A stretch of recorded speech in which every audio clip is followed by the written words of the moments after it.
Hey guys, let's go over D for solve the systems of quadratic equations and verify algebraically. So I got these right here. And what does substitution basically mean? First thing we're going to do is we're going to solve by substitution. Every time I see y, we're going to write 3x plus 1. I see a y here. Instead of writing y, we're going to write 3x plus 1. And then this right side is the same thing. But because they're both equal to y, you're setting them basically equal to each other. And what we're going to do here is we're just going to solve. So I'm going to move this 3x to the other side. I have to use the opposite. And this one subtract 1. So we're going to get 0, 0, negative x squared plus 3x minus 7.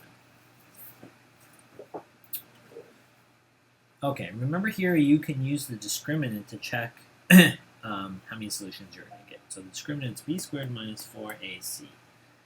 And my a is negative 1, b is 3, and c is negative 7. Okay, so let's just put that in and then see what we get. It's going to equal something, inequality. So b is 3, a value is negative 1, and c value is negative 7. So I get 9, negative 4 times negative 1 is positive 4, 4 times 7 is negative 28. So you get some kind of negative number. Negative 19, what do we know about that? That is less than 0. Okay, what does this mean for us? This means we're going to have no real solutions. And all that basically means is it's not going to touch, there's no intersections, Okay? This is good for us. Why is this good for us? Because watch, I can actually just graph this and see that they're not going to intersect.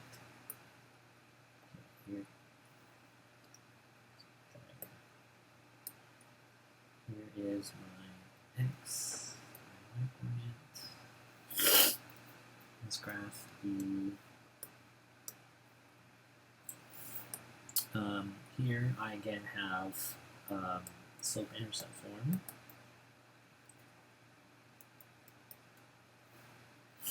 My y-intercept of 1, and then remember slope. Alright, so we're graphing this y equals 3x plus 1. The slope is 3. Remember, you can just make that a fraction by putting it over 1. And so basically what you have is a rise of 3 and a run of 1. So that means up 3, right 1. That's how you graph a linear equation. So let's go ahead and do that. So up 3, 1, 2, 3, right 1. Right, up 3, right 1. Okay, and that is my graph. Let's do our best.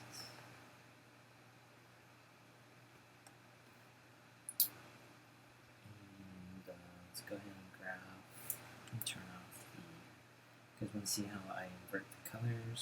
So I go here, accessibility display.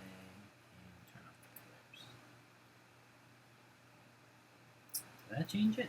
Alright, let's see. And then how do you graph this next one here? Okay, so this is in standard form.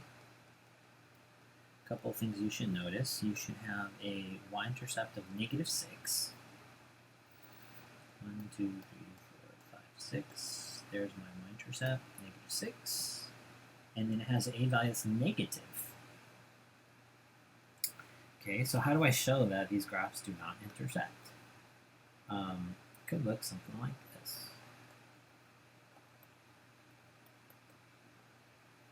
Again, we said the discriminant,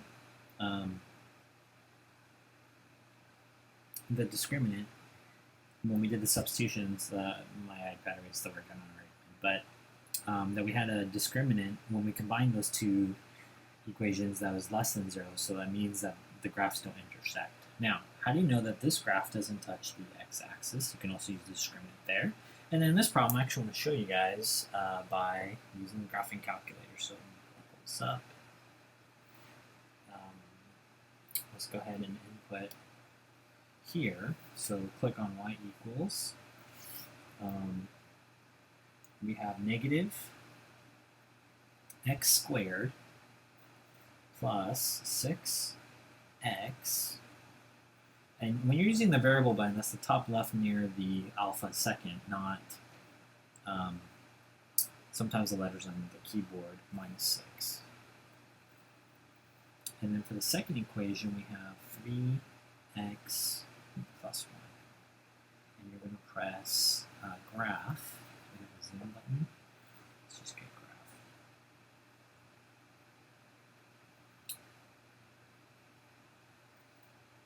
Okay, so here's my graph, and I can zoom in. You can see that it's changing the axes. And you can see that they're not going to intersect. Love math.